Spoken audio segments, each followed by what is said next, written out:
The spring of 1946 should have been a season of hope and renewal in Texarkana. World War II had ended months earlier, and the city, perched on the border of Texas and Arkansas, was alive with relief and the quiet joy of soldiers returning home. Families reunited, shops reopened, and the hum of life gradually replaced the anxious anticipation of war years. Yet beneath the veneer of everyday normalcy, a shadow was stirring, one that would soon grip the town in fear and paranoia unlike anything its residents had ever known. It started quietly, almost imperceptibly, as small rumors and uneasy feelings whispered through neighborhoods. Couples began reporting feeling watched on quiet roads, and some teenagers claimed to have glimpsed a figure moving between trees along the outskirts of the city.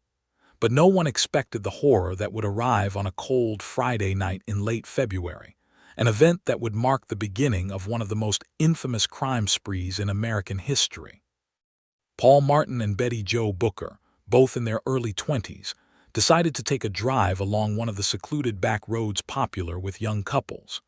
The air was crisp, filled with the faint smell of spring blossoms and damp earth, and the two laughed quietly as they navigated the gravel road, escaping the lingering tension of the workweek. The headlights of their car cut a narrow path through the darkened landscape, the surrounding trees looming like silent sentinels.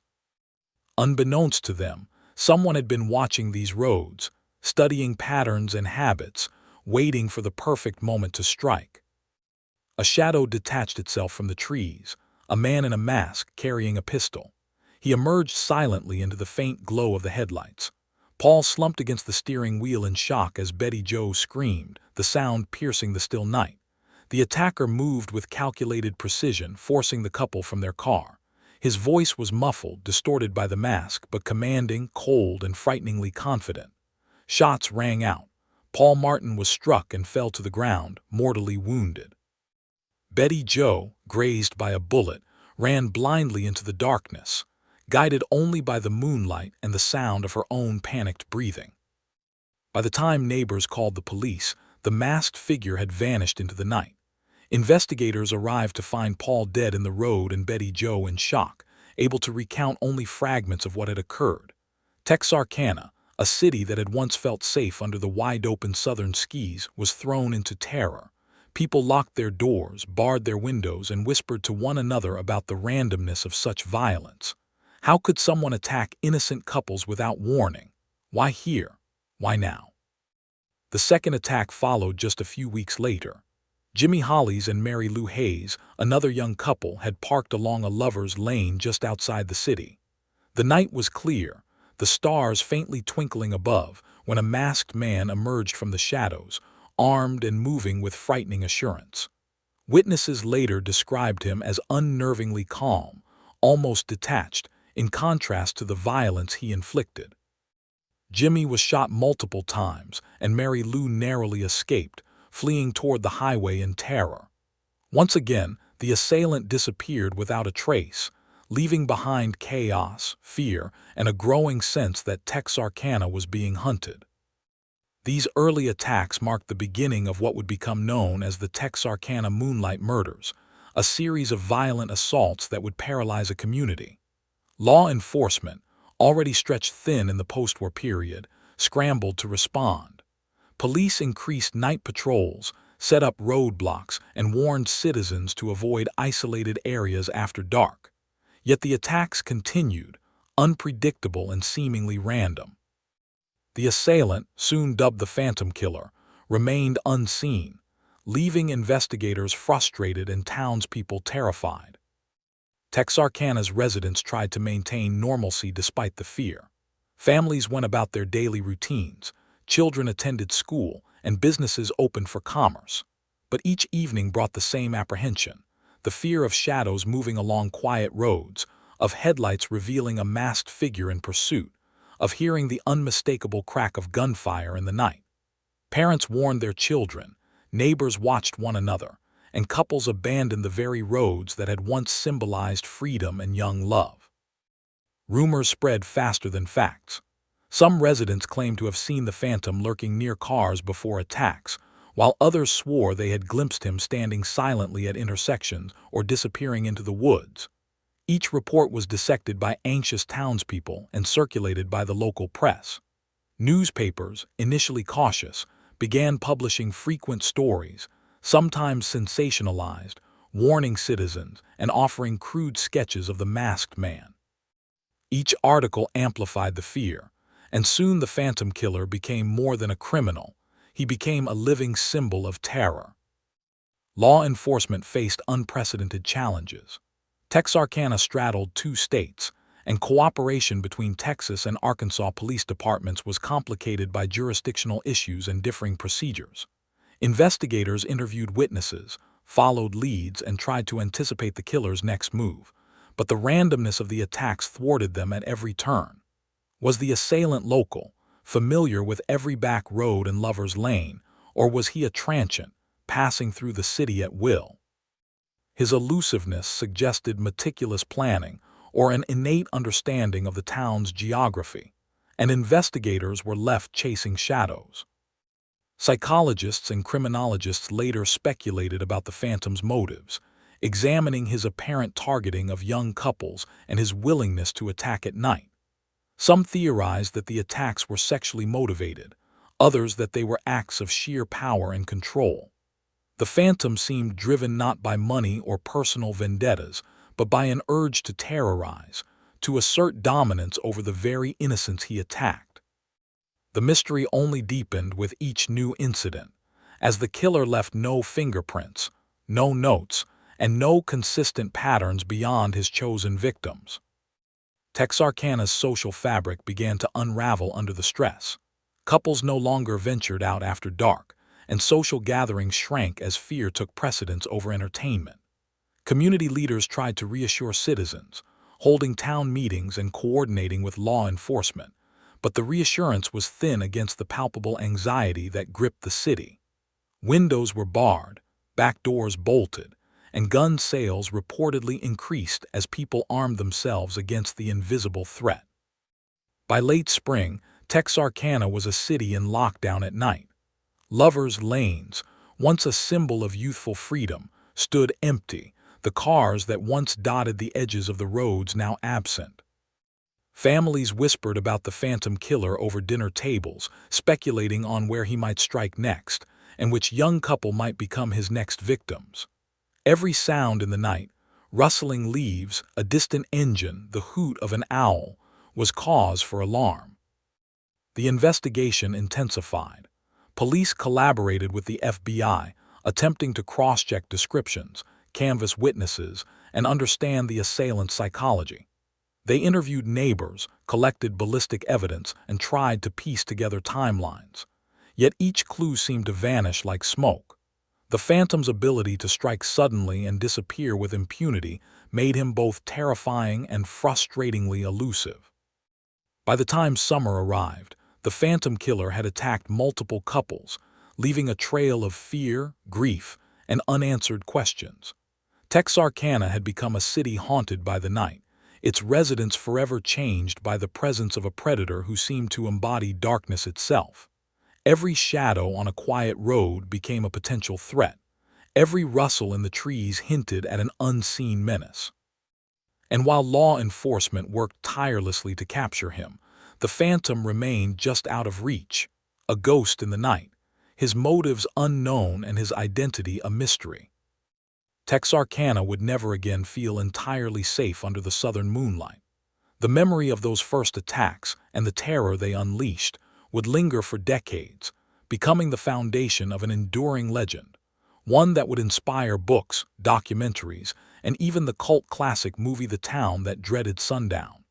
The city had glimpsed the face of pure fear, and the shadow of the Phantom Killer had forever altered the way Texarkana viewed its own nights. The weeks following the first attacks saw Texarkana caught in a tightening grip of fear. Residents had hoped that the murders were isolated incidents, but the city's fragile sense of safety had already been shattered. News of the second attack spread like wildfire, and with it, rumors that the Phantom Killer was stalking lovers' lanes across both Texas and Arkansas. Parents forbade their children from venturing out after dark, and young couples abandoned the roads that had once been familiar havens. What had seemed like a safe, quiet town was now a labyrinth of shadows, every tree and roadside a potential hiding place for the masked predator. In mid-March, Texarkana endured another horrifying encounter. This time, the victims were Richard Griffin and Polly Ann Moore, two high school sweethearts out for a late-night drive. They were parked along a secluded stretch of Kings Highway, where the trees rose like a silent wall on either side of the narrow road. Richard was leaning against his car, oblivious to the figure that had been observing them from the darkness. Suddenly, a masked man appeared, emerging from the shadows like a specter. He carried a gun, his movements deliberate and unnervingly calm. The young couple barely had time to react before he ordered them out of the car. Richard tried to shield Polly Ann, but the phantom was relentless. Gunfire rang out, the sound echoing through the wooded area. Richard fell, wounded, while Polly Ann escaped into the night, sprinting down the road and screaming until she reached a farmhouse several hundred yards away. The phantom vanished, leaving no trace behind except the terrified whispers of the survivor. Local authorities responded swiftly, but once again, their quarry had disappeared into the darkness, leaving the city with yet another terrifying question. Who was this man, and what drove him to commit such senseless violence? By April, the attacks were no longer isolated incidents but a pattern. Residents became hyper-aware of the night, refusing to drive alone and avoiding the familiar lovers' lanes that had once been symbols of romance and freedom. The phantom killer had instilled a pervasive fear, turning ordinary roads into places of dread. People whispered about sightings, each account slightly different from the last, and the mask, always present, always terrifying, became the symbol of an unknown evil lurking just beyond the streetlights. The police faced mounting pressure. Texarkana straddled the border between Texas and Arkansas, and jurisdictional issues complicated the investigation. Law enforcement agencies attempted to coordinate, sharing witness statements and canvassing neighborhoods, but the randomness of the attacks and the phantom's elusiveness made progress slow. Investigators interviewed neighbors, colleagues, and anyone who had been near the scenes of the crimes, trying to piece together a profile of a man who seemed to strike at will, without rhyme or reason. Despite exhaustive efforts, clues remained scarce. Ballistic tests were conducted, fingerprints were collected, and sketches were drawn from witness accounts, but each lead seemed to evaporate before authorities could act.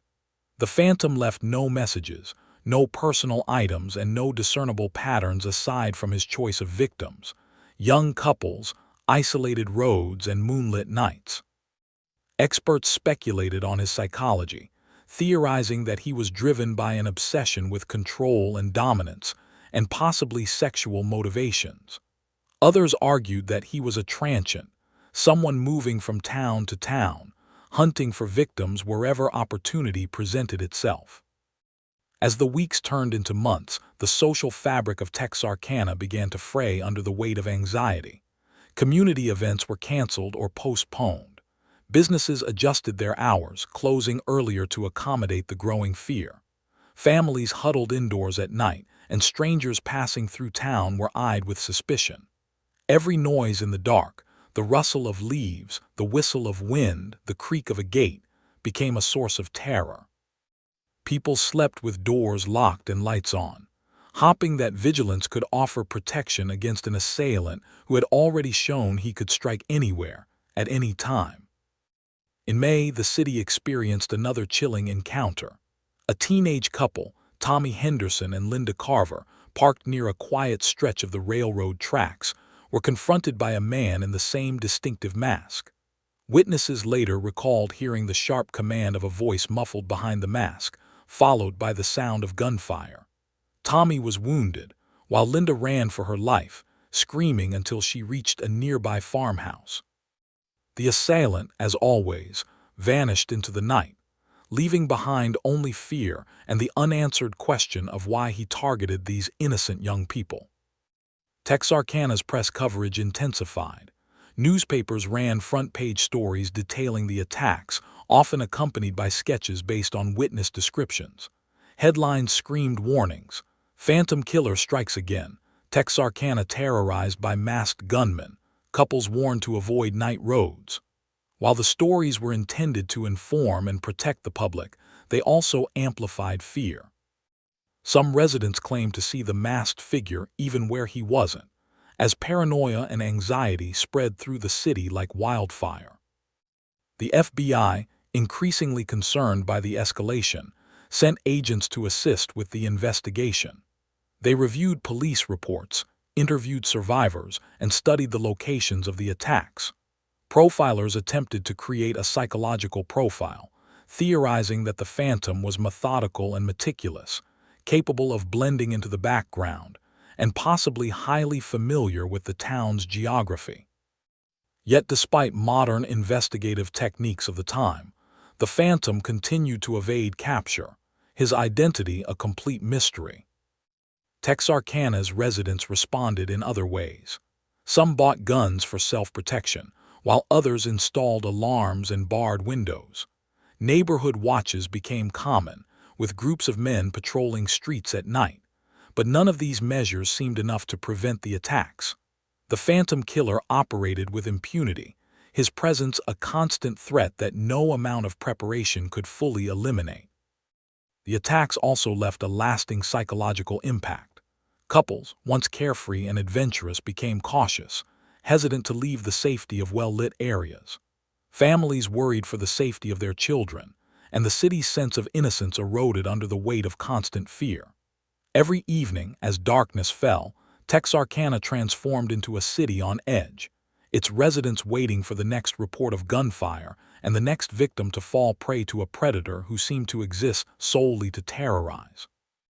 Despite the escalating horror, Texarkana attempted to maintain a sense of normalcy.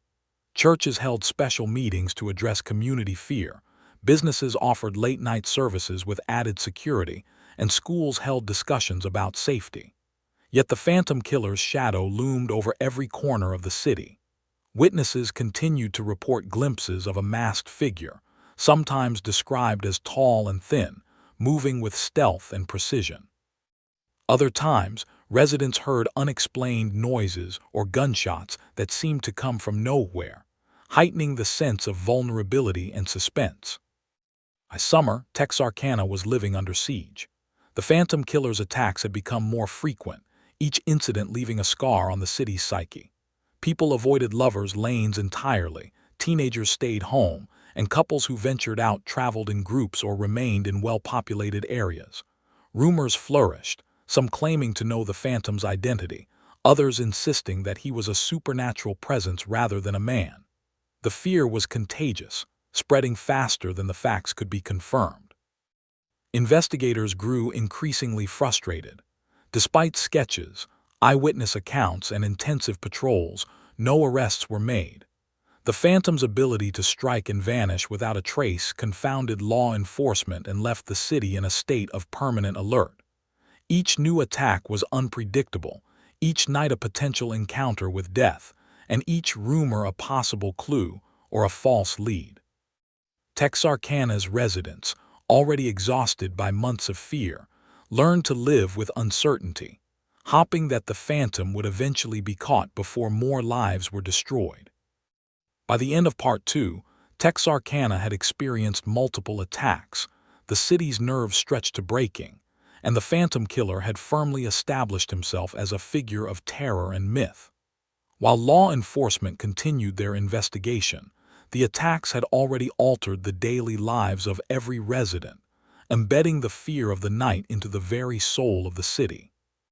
Families remained vigilant, couples feared the roads, and the legend of the Phantom Killer began to take root, a legend that would endure for decades, long after the first shots had echoed across the moonlit roads of Texarkana. By mid-1946, Texarkana had become a city perpetually on edge. The summer heat pressed down on the streets, yet even under the bright sun, the shadow of the Phantom Killer loomed over every home and road. The attacks had escalated both in frequency and audacity, leaving townspeople with a sense that the masked figure could strike anywhere at any time. Families rarely ventured out after dark, and couples no longer risked the isolation of the city's once popular lovers' lanes. The Phantom's presence had transformed Texarkana from a lively post-war town into a place of quiet dread, where every shadow carried a potential threat. The next known attack occurred in June. Charles Hollies and Betty Lou Smith, both teenagers, had parked near a remote stretch of road lined with dense oak trees. The evening had been warm, the air thick with the scent of summer blossoms. Charles leaned against the car, holding Betty Lou's hand, while the two laughed quietly, unaware that they were being watched. Then, without warning, the phantom killer emerged from the darkness, his mask reflecting the faint glow of the moon. Witness accounts would later describe the figure as moving with almost unnatural silence, stepping forward with a confidence that betrayed both planning and obsession. He forced the couple from their car, pointing his weapon with deliberate precision. Gunfire shattered the night air, leaving Charles wounded and Betty Lou in shock. She fled into the woods, guided by instinct and sheer terror, until she stumbled upon a distant farmhouse and rang the doorbell frantically. Once again, the phantom disappeared into the darkness, leaving police with another victim, a traumatized survivor, and no real leads. Each attack intensified the city's fear. Texarkana had begun to experience what can only be described as mass paranoia. People locked their doors, even during the daytime, and neighbors watched one another with suspicion. Stranger sightings, cars traveling slowly along quiet streets, or sudden noises were all interpreted as signs of the phantom's presence. The city was gripped by a terror that transcended reason, a fear born not just of what had happened, but of what might happen next. Police forces struggled to adapt to the escalating situation. The city's location on the state line created jurisdictional complications, with Texas and Arkansas authorities sometimes at odds over procedures, leads, and priorities.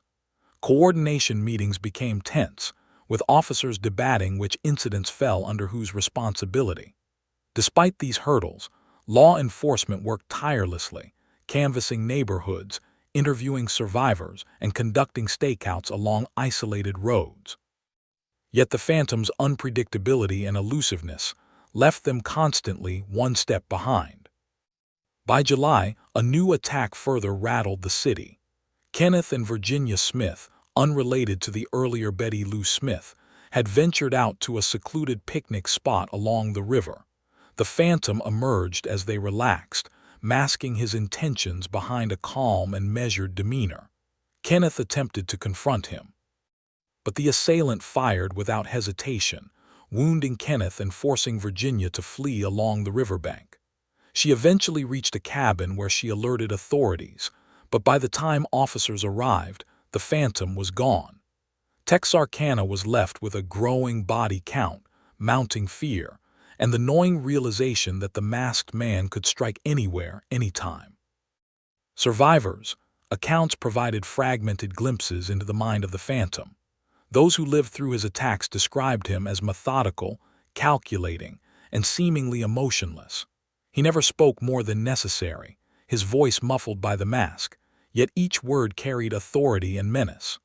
Witnesses recalled the cold precision of his movements and the eerie calm with which he approached his victims, almost as if he were performing a ritualistic act rather than committing a crime. Rumors of his identity swirled through Texarkana. Some speculated he was a returning soldier, his experiences in the war having left him detached from humanity. Others suggested he was a local man, familiar with the town's every road and hiding place. A few even whispered that the phantom was a transient, someone passing through town but intimately familiar with lovers' lanes. These theories were fueled by the media, which ran increasingly sensationalized stories, sometimes based on unverified accounts. The headlines stoked fear rather than offering comfort, amplifying the city's anxiety and reinforcing the notion that no one was safe. Texarkana's citizens attempted to adapt to their new reality. Neighborhood watches formed, and groups of armed men patrolled the outskirts during evening hours. Businesses extended closing hours to provide lighting along streets and parking areas. Schools held safety meetings, advising students to avoid remote roads and report any suspicious behavior. Yet none of these precautions seemed sufficient to prevent the attacks. The Phantom's ability to strike suddenly and vanish into the night made him almost supernatural in the eyes of the terrified townspeople. Law enforcement also turned to technological and procedural methods. Ballistics experts analyzed shell casings found at attack sites, while detectives cross-checked descriptions provided by survivors. Efforts were made to anticipate the Phantom's movements using patterns from previous attacks, but the randomness of his choices confounded every strategy.